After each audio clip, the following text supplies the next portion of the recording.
Picking 5 NFL sides is not an easy task, but guess what? That's why we're here to do it for you. That's right. Let's Make Millions Week 2 edition coming your way right this moment. 5 picks, 5 NFL sides coming your way. And joining me, my cohort.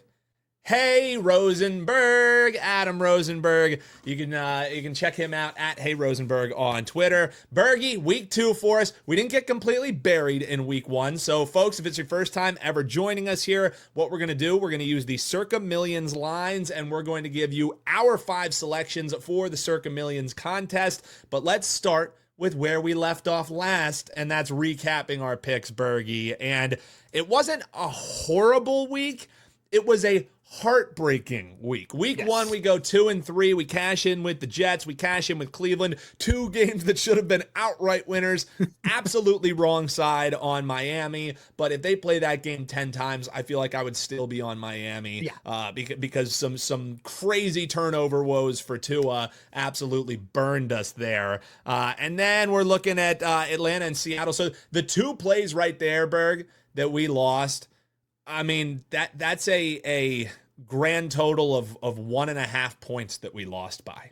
Also, final drives for both of those teams, who led for most of the game on this. Look, we're not here to also tell you, oh yeah, well here's my CLV crown. It's hanging up on my wall, and look, we got it. We took those L's. We'll leave that for other shows.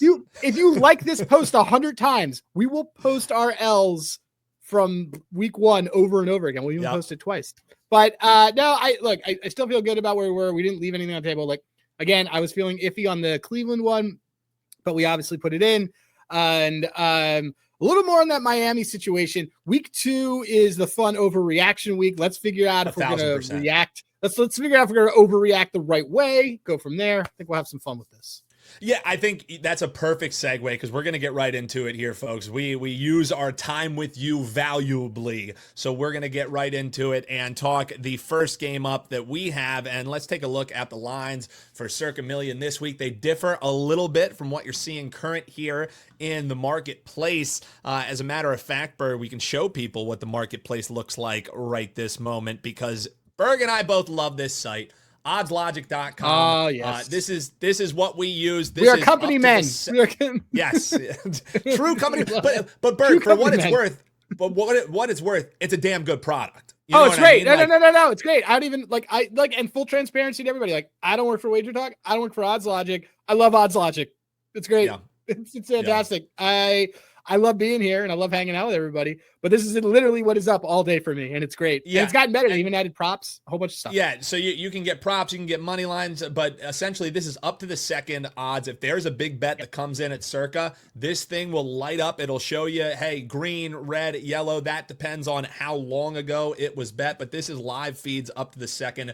It gives you openers. It gives you what the consensus lines are. It tells you what the tickets and money spread is. So it's a great tool that Berg and I will be referencing throughout the show. But now that that's done, Bergie, let's get into the picks this week. And these are the spreads that we're going to be using from the Circa Millions contest. And you set it up perfectly, my man. You mentioned this is overreaction week, and I would argue coming out of the Miami Dolphins and Indianapolis Colts game, there is no bigger overreaction than the Dolphins are absolutely dead and Mike McDaniel needs to get fired yesterday, and the Indianapolis Colts are going to roll through this season, and oh my God, Daniel Jones has finally found his landing place. So those are the 2 big storylines coming out of it, and pick one for us, guys. Call us sadists. We're going back to the well. Miami laying the point. So essentially, it's a pick'em. It's a pick'em. Yeah. This one, 10 a.m. Pacific time, 1 p.m. Eastern. We're looking at Miami taking on the Patriots. And Berg, let me preface the fact that we both really like this play and bet it with our own money and are putting it in as a contest pick. But let's preface it with the fact that I, much like you, probably cannot stand McDaniel. I from the capris to the glasses to the watches. I mean, I'm a watchman. I'm a watchman, and he pisses me off. I just can't do it. So let's all be on the same page that I don't like Mike McDaniel, but I love this spot for the Dolphins, and I feel like that's also why you landed on it as well. Why do you like the Dolphins here, brother? So this is This has been my favorite spot on the board since June. I bet this in June. You circled this knowing that we might get screwed in week one? I circled this and thought that this is what might happen.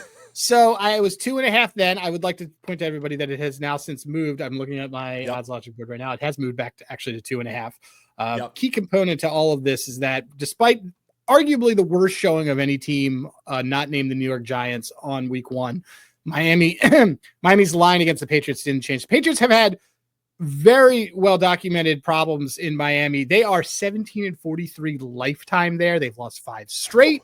The average margin for the Dolphins in those 5 wins is 15 points. They won 7 of their games, 7 of the 17 games, which is roughly 42%. They occurred between 2003 and 2012. Do you know who was quarterback for the Patriots in his prime during those years? Yeah, it might have been a pretty good quarterback, huh? It's a guy who's never beaten Nick Foles. So let me carry the one that would be Tom Brady, the greatest quarterback of all time. Yes, that's exactly. Oh, yeah. Yes, exactly. I didn't know who you were talking about until you said he's never beaten Yeah. Until I reminded that he's never beaten. Yeah, this guy is a career backup who had a legendary NFL Super Bowl MVP year. But if there is a spot to buy Miami, it's going to be this. I've liked this. This was the first one that I told you last week. I said, we're on as soon as they got their butts beat, I said, we're on these guys. We're absolutely on them next week. So give me Miami. Again, Pats are 2-10 there since 2012.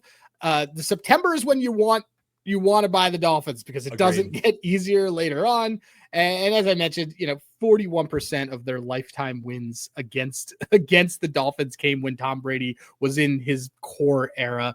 I'm not saying that I hate how the Patriots are. They didn't look great. They're also not going to have Gonzo again. There's problems across the board, but this is not the get up spot. This is the get up spot for the Dolphins. Yeah. And look, if we're wrong, fine. But if we're wrong, the next bet that you make is actually Dolphins to have no wins the rest of the season because this is the get up spot. Yeah, this really does feel like, so to speak, like a come to Jesus moment for this squad. I mean, you heard Mike McDaniel in his press conference after it. He said things couldn't get any worse. You lose at home to a Patriots team who, let's be real, Berg, they were the team that probably arguably looked the worst in week one. Yeah. But something that's really getting overshadowed was how awful that this Patriots team that got love all offseason, all this talk about how they're going to be favored in all these games, they looked horrible at home as favorites against the Las Vegas Raiders with a new head coach. Weird. So let's pump the brakes here on the sky is falling. And for all the hate that I give McDaniel, one thing that he's known how to do, and really in recent history, what the Dolphins have known how to do is beat the Patriots, and especially beat the Patriots at home. Even before he was hired back in 2022, Dolphins 8-1 straight up, 9-0 against the spread. The Pats in the last 9 meetings. So this is an absolute great spot here. The sky is. It might be falling, but it might not be falling enough to not have Miami get a win here at home. Sadist pick right out the gate. Get the agita out. Get your Tums out. We're backing the Miami Dolphins. Comment below and tell us why we are absolute idiots. We love the comments. Keep them coming, I like folks. that. I love being told when I'm an idiot. I love me it. Too. But also, Berg, tell me before the game. Tell me my pick sucks before the game goes off. We had some folks in the comments afterwards, after Sunday when we went 2-3 being like, well, this didn't age well. Well, tell me it's not going to age well before the pick goes. That I can respect. Most things don't age well, period. I have news. Yeah. Everyone dies. I mean, there you go. Milk spoils everything. Yeah, except us, Berg. Except us. So we're aging pretty well. All right, buddy. Let's get into pick number 2 here. Cowboys and Giants. Another divisional game that we have here. Contest line that we're seeing 5.5. And if you check your odds logic screen, I think we're starting to see some. Or even coming down a little bit in some spots. So some love coming in for the Giants. This one opened, around a 3-point favorite. So sharp spot like South Point is bucking the market. They're saying this is a 6-point. Public books down to 4.5 with the DraftKings. That's what I was going to say. I was going to add that in. All the public books have it at 4.5, which I would not be surprised on. Yeah, exactly. So we're getting 5.5 here. And Berg, I let you kick off this Miami and Patriots game because that was one that we both liked. This is another one that when lines opened, you and I said 6 that we were seeing felt a little bit short. I said anything that's under a touchdown, this has to be a contest pick for us because, maybe there will be the moment when the Giants finally get to punch up at Big Brother, but I don't think it's going to be with Russell Wilson. I mean, Brian Daboll, let's look at the fact that he is 0-6 against Dallas. He doesn't beat Dallas, and Dak has never lost to this team. The last time that the Giants beat Dallas, 2021, when Andy Dalton was under center. Dallas is on a 15-1 run straight up since 2017 against this Giants team. They beat their ass. So is this a look-ahead spot? Maybe it would have been if CeeDee Lamb didn't get the dropsies and then you lose a very winnable game. Like if CeeDee Lamb doesn't drop all those passes, you're talking about a 1-0 Dallas team who just beat the world champion, returning home to beat up on their little brother. I think you're getting an even more motivated Dallas team. Shoddy doesn't want to go 0-2. They get to come home where they are very solid. And last thing I have before I turn it over to you, Berg, is Daboll, especially with leaving out Russell Wilson starting in this game, does he finish the game? That's a question mark. But Daboll is a horrible small dog. So that means when the market expects him to be competitive in a close game where the Giants have a chance, it just finds a way the team does to screw it up. 0-6 against the spread as a road dog of 6 or fewer points. So this is a horrible Daboll spot. It's a great Cowboys spot, and I think we're getting a great contest line here. Lay the 5.5 with the Cowboys for me, and they're my survivor pick this week. I like the Cowboys a lot. What say you, Bergie? So survivor, my Dolphins were my survivor pick, but it was between them and the Cowboys. I completely agree with you on everything. Big balls Dolphins for survivor. Yeah, Sean Green said that too. He says because he said, "Wow, that's man, you have big balls." Because I love that spot. I named all the reasons why. I'm telling you that is the pull the graphic down.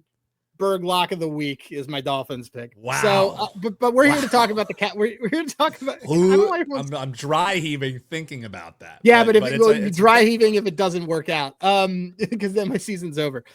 This Dallas team also, again, coming back home. That lightning delay doesn't happen. That also took a lot of the oxygen out of all their momentum that they had. They had our guys like on their heels. They didn't score any points after that.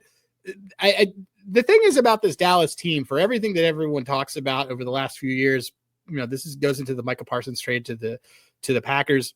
This team's always had a ceiling, and that ceiling has been on their offense, and they haven't been able to do anything either way. Even they had the best defensive one of the best defensive players in the league. So I do like Dallas here. I like this spot. I think Russell Wilson just frankly stinks. I don't know if Jackson Dart is going to play in this game. I have in pocket both the Dallas on the opener. We pointed out the fact that a lot of commercial books have this lower, which I would think that, I think Giants might be a trendy dog that people might want to just jump on, but I don't know either way here or there.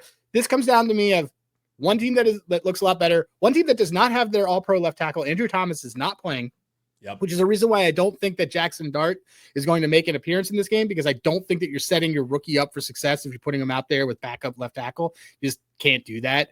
But that time is coming soon. So give me Dallas. I think Dallas probably wins it by at least 10, to be totally fair. And so I'm not worried about this being on that weird dead number. But I will tell everybody, 5.5 is like the new 6.5. I've noticed that the last few years that where 6.5 was the thing, 5.5 is the new 6.5. Just like 2.5 is the new 3.5, or is the old 3.5. So that being said, give us Dallas. We got both. Again, we talked about two of these teams that are looked really bad last week, Giants and Miami. One of them we're taking, one of them we're fading. The one that we're fading is going to be the Giants. Yeah, love that breakdown. And before the comments tell us, hey, well, maybe the line moved because of the injuries in the secondary for the Dallas Cowboys. That secondary stunk anyway. Yeah, and there is cluster injuries there. You see Deron Bland, and that's my point is, could it be much worse? Number one, and number two, who do I want there to be, secondary woes against? Let it be Russell Wilson, and let it be a team who, whether they're throwing against Mary Saint Sisters of the Poor, I won't be too worried about who is in the backfield there for the Dallas Cowboys. So lay the 5.5 against the Giants. That's pick number 2. Let's keep it. Let's keep this trend going, Burke. Let's stay in division, and let's look at the New York Jets and the Bills facing off here. Contest line is 6.5. If you check this one out, look ahead line, the opener line, 8.5. Money started pouring in on the New York Football Jets. And that's the way that I see it. I mean, I texted you when that line opened. Wow, this was your Miami Dolphins. This was you're like, yes, this was my non-negotiable for the week, because you get the great trend spot of 1-0 versus 0-1. And you get it in division, and you get a division home dog. So a lot of things that I just categorically like betting in the NFL comes to a head in this game, where if the Buffalo Bills don't have that insane comeback and they lose by 15 points against the Ravens, what's the sentiment heading out? Like, let's not discount what they did. It was amazing. It was incredible. But they also put themselves in a spot, Berg, where they let up 40 points. I get it. It's the Ravens offense. But what do the Ravens have? They have a dynamic quarterback who's able to scramble, who's able to extend plays. You know who's able to do that? Justin Fields, who looked pretty damn good in week 1. He wasn't just throwing checkdowns. He wasn't just going to his first read. He was going through his progressions against a Steelers defense who time will tell if they are a top defense. But on paper, the Steelers defense is much better than this Bills defense that they're going to be facing off against. I really like this play. The Jets proved last week they can move the ball. Justin Fields proved that maybe he has a little bit something left in the tank. And this is also a terrific Jets spot simply because they get to go home in the worst turf in the NFL, playing at MetLife, 13-0 against the spread run that they have in a spot like this against a 1 or more win team. Home dog, 13-0 ATS. That's courtesy of Mark Lawrence when they're playing AFC teams. The line move from 8.5 to 6.5 tells me we got a live dog here. 6.5. Give me it with the Jets. And Berg, I'm crazy enough. I'm sprinkling the money line here in week 2. Little crazy, baby. I like all of it. You loved this one right away. I needed a little bit to get there, and then I got there. Well, Ed Oliver's out. Looking at some of the grading on some of the Bills secondary, which I wasn't big on going into the season. A lot of those guys stink. The issue that I'd had is, are we buying high on a Jets team that looked really good against the Steelers defense? Sure, maybe. But there's a real letdown spot when you're coming off a Sunday Night Football game of that type of comeback. It was arguably the best comeback in the last 15 years that we've seen on television. Yeah, it was Frank Reichian. It was Frank Reichian, who weirdly doesn't know how to do that as a coach. But no, especially not at Stanford. That's actually especially on the Panthers too. There's a lot of things. We're not here to throw Frank Reich under the bus. I could do that on other days. I like this Jets thing. Actually, one of the things that I'm actually looking at, this line is now down to 6 at Circa. One of the things that I'm actually looking at is I'm going to get a little bit cute. I'm going to take a plus money spread on this. I'm going to be taking the Jets at plus 3.5 at plus 180. And then I'm going to do a little bit on some of the money line. I'm just kind of, I'm playing around. I love to play around and get a little bit freaky. Lose by a field goal. Bills come down to earth a little bit. But you mentioned Justin Fields, and here's one of the things that I like about Justin Fields, and I've always liked about Justin Fields. Doesn't fumble the ball, takes care of the ball, understands how to go with his reads. We saw this in that first game. He was looking at second and third reads. He was actually, I believe, a top 2 of the passing ratings of anybody last week, with even with Justin Herbert having his legacy game. And this Bills team is primed to be picked on. They technically have a look ahead spot to Miami. I don't really believe in look ahead spots for teams in the NFL, though there is one. It's not a game we're going to cover, but the Rams are definitely in a look ahead spot to the Eagles because they told everybody it's a look ahead spot to them. So which you don't want to do. That nearly made the board for us too. I know. It's instead I just bet the over punts. We're going to take the Jets. Again, I have in pocket, I have Bills' last unbeaten team. I am a little bit worried about it now because of this. My hedge is going to be betting this Jets money line. But I liked how this Jets team looked. I think they're going to slow this down a little bit. I like unders in this game. And I like Justin Fields to run for a touchdown. Again, takes care of the ball, hasn't made mistakes. he's still plus 170 for touchdowns, and he knows what he's doing. So Jets absolutely made our card. I think the letdown spots are real. This team, and then the Miami and the Patriots, they all flip flop each other over the next 2 weeks. Great point. So let's go with the Jets. Let's go with the Jets on this one. Yeah, and I love the contest line that we're getting there as well as Berg. Yeah, we're getting value on the contest line too. If that's something that you care about. Dropping a little bit here at some of the sharp spots. All right, man. Dear God, put your earmuffs on, folks. Turn away. I timestamp all of these episodes, so if you want to skip this next breakdown, be my guest, because this is the what the hell is even that? What the hell is even that special of the week, Berg? And I'm gonna let you have a soundboard. I didn't know we had a soundboard. I have so much in here. You don't even know what is going on over here on this. Oh, this is great. Oh, okay. We got memes in here. This is the clip. We're clipping. Oh my God! Wow, I got everything you could want in here, Berg. Oh, we got to talk then off show about how we get this on my show. Rick killed a guy. Rick killed a guy. I got everything in here. Oh man, I have all these on my DJ board, but I don't know how to do. I haven't done it for this. All right, we got to do this. Yeah. So you Brick killed a guy. Yeah, that'd be a good one. Yeah. Brick killed a guy is a good one. Yeah. So Brick killed a guy. Maybe he killed the entire receiving options for the 49ers here, because 49ers taking on the Saints. Folks, if you thought Miami was gross, how about Mac Jones as a road favorite? That's even grosser, and that's the way that my cohort and I are going. We are laying the contest line of the 49ers, laying 3 points on the road against Spencer Rattler and the Saints. Berg, I'm going to let you take lead on this one, because I'm going to fight back vomit. I do have some trends, though, that I think you'll like when we're done here. Why did this one make our board? Because it is ugly as hell.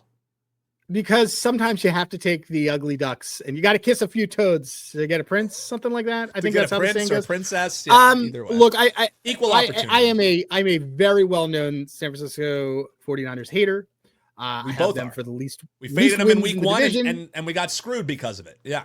Yes. I think that I think that there's a lot I don't like about this team, and a lot I don't like about their fair weather fan base from living in there for 10 years. But this week I'm going to be taking them because I've seen this is a prime Shanahan spot. Shanahan is really good coach in these types of situations. Comes back to a similar game, obviously under COVID circumstances, but reminds me of the Nick Mullins game that they had during COVID, where there was a period of time, if you're watching this, where if you had COVID, you were out for the entire week and you had to sign guys off the street. It was actually only 4 years ago. It was very weird times we lived in.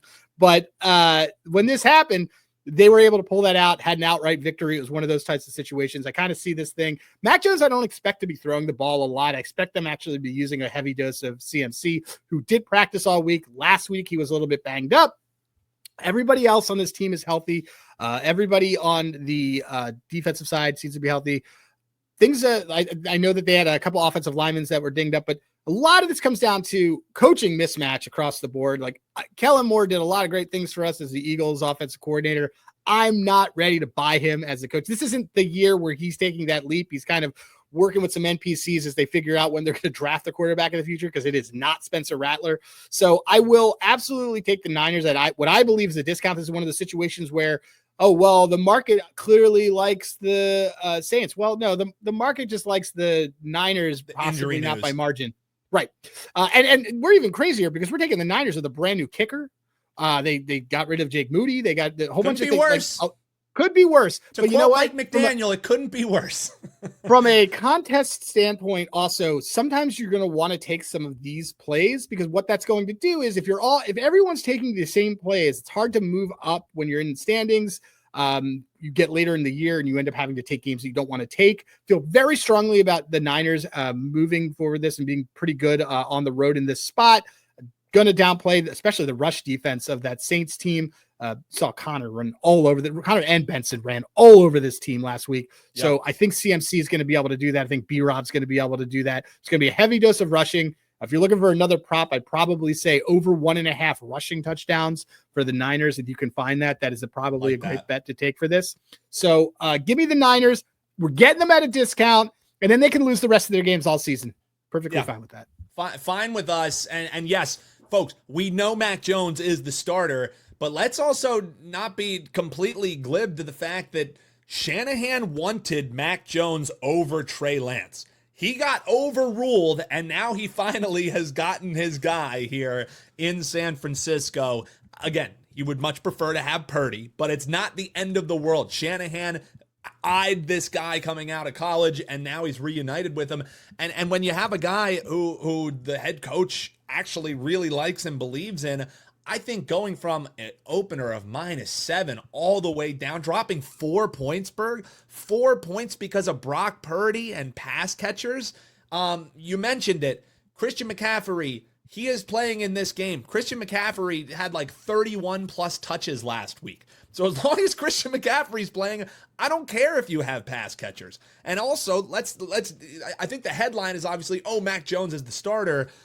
Spencer Rattler, 0-7, straight up. He's never won as a starter. So let's not get caught up in the Mac Jones hate train when you have Spencer Rattler across the sideline from you. You mentioned the props that you like on the San Francisco side, and you also mentioned Kellen Moore. Kellen Moore loves himself some catching tight ends. He basically had Jawan Johnson living in the slot. Some of my favorite props take Jawan Johnson catches over, yards over, and I also like Jawan Johnson as an anytime touchdown scorer. If the Saints do muster up some offense, it's going to be largely on the back of a guy who Kellen Moore clearly is going to involve in the offense, and that is Jawan Johnson. But we're laying the 3 against the Saints on the road.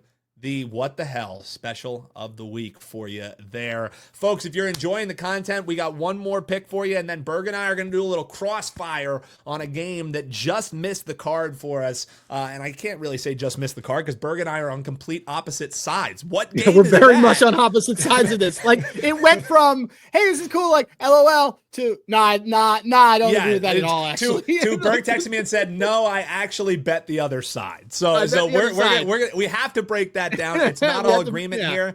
It's iron sharpening iron, but we'll do that after our final 5th pick. But folks, if you're liking the show, hit that like button, subscribe, and please comment below and let us know what your 5 picks are, whether you agree, whether you disagree, whether you think our outfits are sick or stupid. Tell us in the comments. We'd love to hear it. Final pick for us, Berg.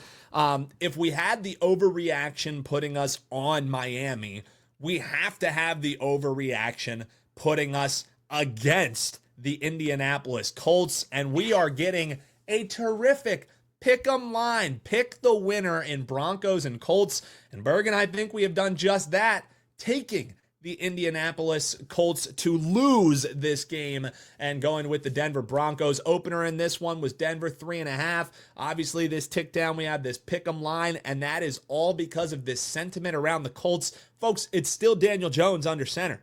Folks, Bo Nix was a turnover machine, much like Tua in week 1. I don't think Tua is a turnover machine in week 2. I don't think Bo Nix is a turnover machine here in week 2, and that's going to be the difference maker. We're getting a great discount here because we got 2s in the marketplace, 2.5s in the marketplace. So I am all in on this Broncos pick. This is the one that you brought into the fold, and I said, dude, I can't disagree with you. You can fool me once, fool me twice. If we lose this one, then we're kicking ourselves. But I think Broncos go into Indianapolis in the battle of the ponies, and they say, and they get this thing done for us. Broncos, the stronger thoroughbred here. Stronger thoroughbred. Oh, I like that. The stronger thoroughbred. I think here's the difference for me. The Denver defense is going to be the difference. Yes, Daniel Jones looked amazing against a Miami defense on the road, who we never want to back a Miami defense on the road. This is a Denver defense, and the only reason that we're getting this discount is because they let the Titans hang around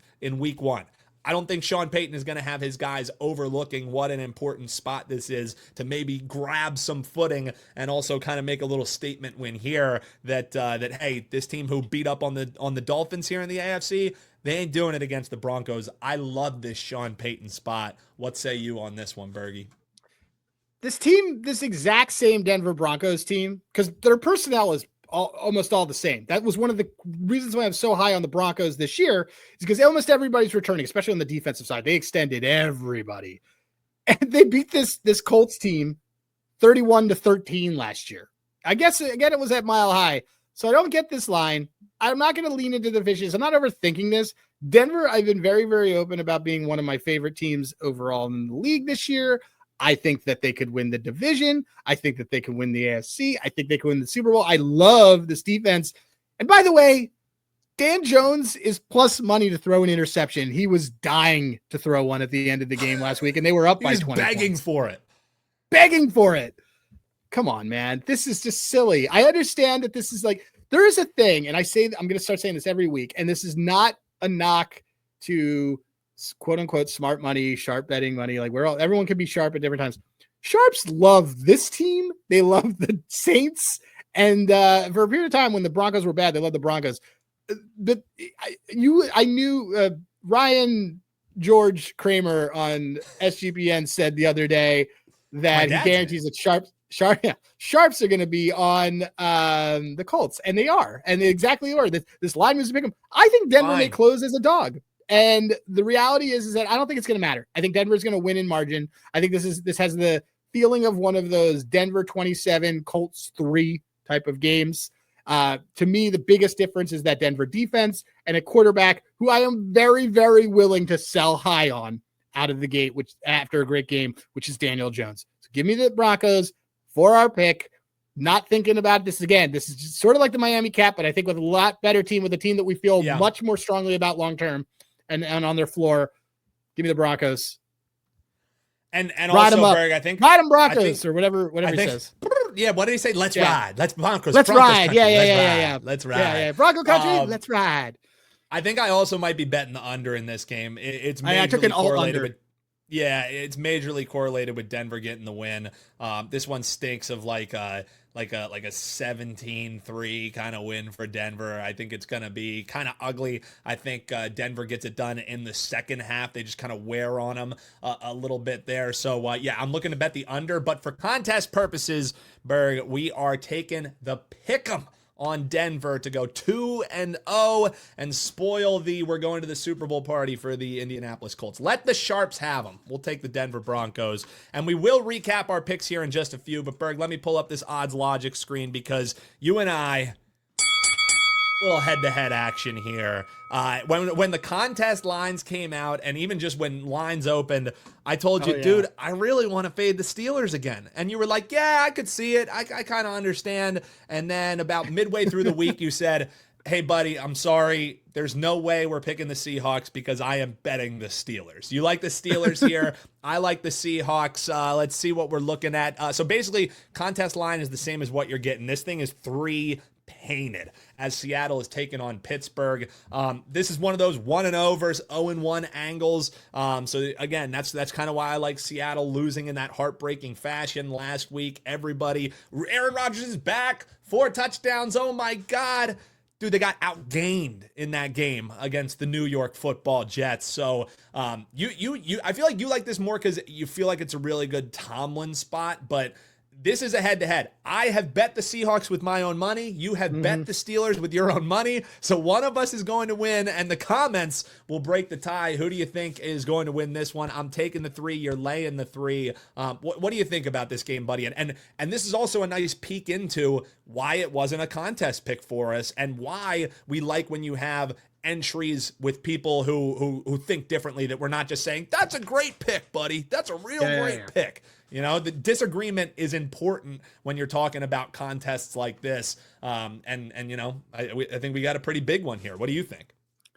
So for me, it's again, look, I should clarify to myself. I'm wrong to say it's a Tomlin spot. Tomlin spot is always a home dog spot. Just for the record, for definition, it is. This is him as a fave. So I think it is. I should not have said that. It is a great Tomlin spot off of their defense looking absent. I think he's going to ride them all week. For me, this is a bet on TJ Watt not being invisible 2 weeks in a row. He's too good for that to happen. Fair. I also don't want to back Sam Darnold. I don't think Sam Darnold is going into Pittsburgh and winning on the road. That's ultimately what it comes down to on a short line. If this line was 6, if this was 5.5 even, sure, we're having a different conversation. But at 3 or less, it's basically pick the winner. Basically saying it's got to be an outright for you. And that's not happening for me. I will say McDonald absolutely probably knows this Pittsburgh defense pretty well as the Ravens defensive coordinator before he was with Seattle.